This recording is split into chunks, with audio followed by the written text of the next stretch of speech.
Oscar, there's a picture of you and Gunner, I guess, right after the SEC championship game where you come up to him and really give pat him on the back, whatever. Um, just knowing him the way you do, just why was that so big for him? And what is it about him that makes his team want to rally around him like they obviously have? Yeah, me and Gunner, we go back a long way. Since high school, we've known each other, and I've lived with him since I got here. And it's just really, it was a special moment for both of us. Getting to have him come in there and play alongside each other was really cool. I'm just so happy for him. I get to see the work he puts in every day, and I know how hard he works and how hard he prepares, even when he wasn't playing. He's watching film 4 or 5 hours a night after practice, and he didn't know if he was going to play a snap that week. And for it to finally kind of, all come full circle was super cool. And I'm sorry, what was the second part of that question? No, you answered. Yeah, that's it. All right.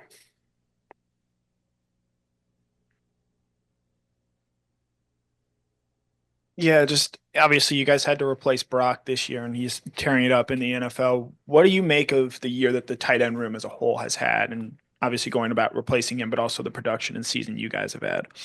Yeah, I think it just, comes down to just, practicing hard and, just doing what we're asked to do. You can never guarantee targets, you can never guarantee catches. You just gotta, show up every day and, do what's called and, just do it to the best of our ability. And I think we've shown what we're capable of, and we got a really good room. We got a lot of good guys in that room, and we got a lot of playmakers. You just got to do your job. As a tight end here, you're asked to do a lot. So a lot of things go unnoticed and unseen that are kind of maybe it's blocking or protecting, but we're out there making an impact on every play. So.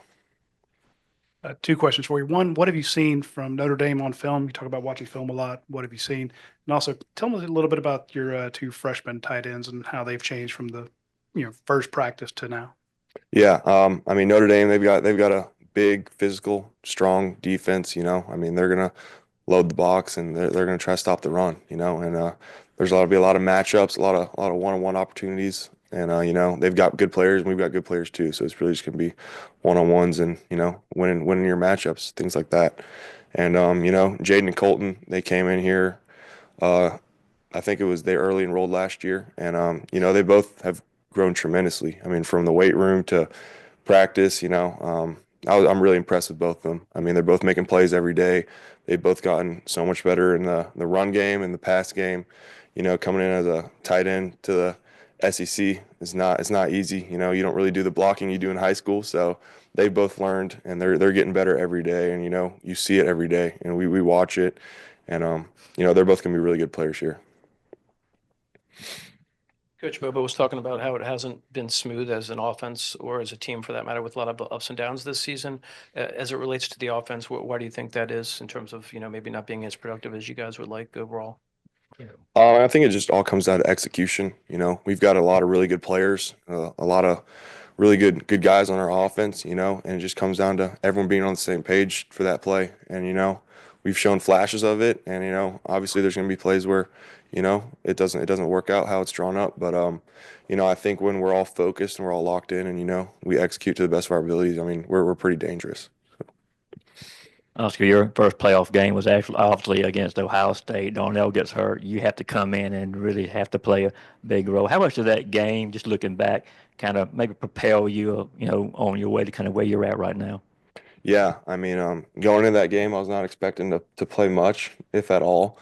And I think it just comes down to how we prepare and how we practice. I remember Darnell went down and I got put in there, and they didn't hesitate on any of the play calling. They didn't change anything because I was in there, and they expect you to be ready. And I think the way we practice and the way we prepare, it made me ready, and it made the game easier than what it would have been if we didn't practice like we did. Yeah, yeah. Quick follow on. I don't have the mic, but just is that a lesson for the rest of the guys? Maybe other guys who have not played much this year that hey, my opportunity could come and kind of have you as an example of what can happen. Yeah, for sure. You just got to buy into it and trust the process.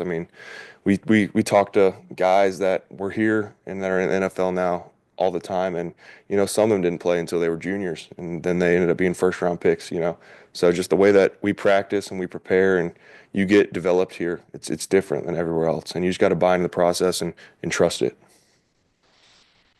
Yeah, you're someone who obviously knows Gunner well. In these last 3 weeks with him taking over as a starting quarterback, where have you seen him maybe grow or change the most, if he has at all? Yeah, I mean, I think just being more comfortable, just kind of being out there with the ones like the whole time. I've never started at quarterback. Anyone else on our team has ever started at quarterback really, and so it's a unique thing. And for him to kind of just get used to, all right, I'm the guy now, and just get that confidence that he has every play, I think is big for him, and I think he has that. And none of us are worried about anything. I mean, he came in that game, no one flinched. I mean, we all rallied behind him, and we know what kind of player he is. We've seen it for the past 3 years, and we know how good of a quarterback he is. So I think we're really just excited for everyone else to finally get to see what he can do. Let's switch over to a couple of questions from Zoom. First question will go to Bailey Burmaster.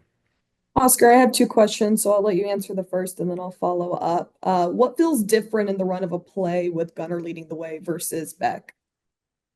They both have their strengths and they both have their weaknesses. I mean, they're different.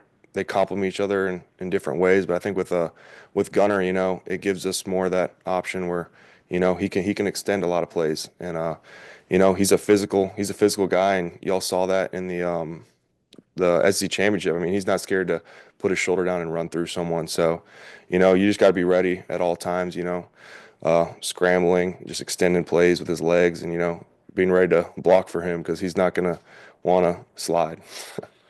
In addition to that, with your relationship with Gunner, what is something the average fan may not know about Gunner?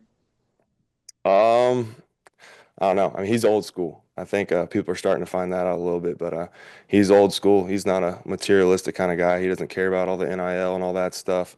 He just likes being with his friends, his family, and his cows. So. Next question will go to Wade Cheek with the Clayton Tribune.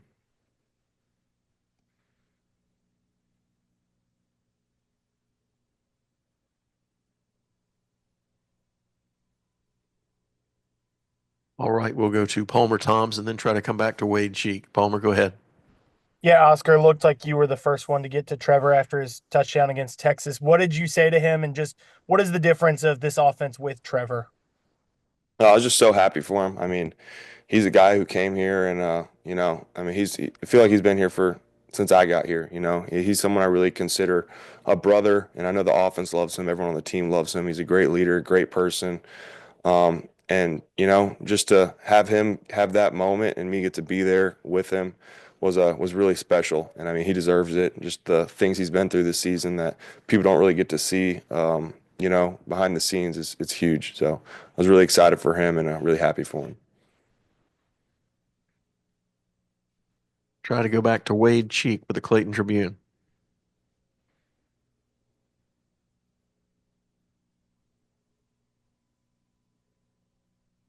And we'll go to Charles Odom with the Associated Press. Just a quick follow to what you said about how no one flinched starting the second half in Atlanta. What was that? That's had to be a lot for a guy getting that first important role. What was he like in the huddle for that second half, and especially in that first drive when you guys just charged down the field? Yeah, I mean, he was calm. I mean, he was ready. He was comfortable. We practice all those scenarios, so it's not like a situation he was just thrown into that he's never been in before. Well, we do a good job of preparing everyone for drives and things like that happen, and we walk through. I mean, everything that could possibly happen in a game. So I think he was comfortable. He was calm. He was cool. And I mean, he was just excited. I mean, we got in the huddle and he's all right. Let's go finish this thing off. And we did it.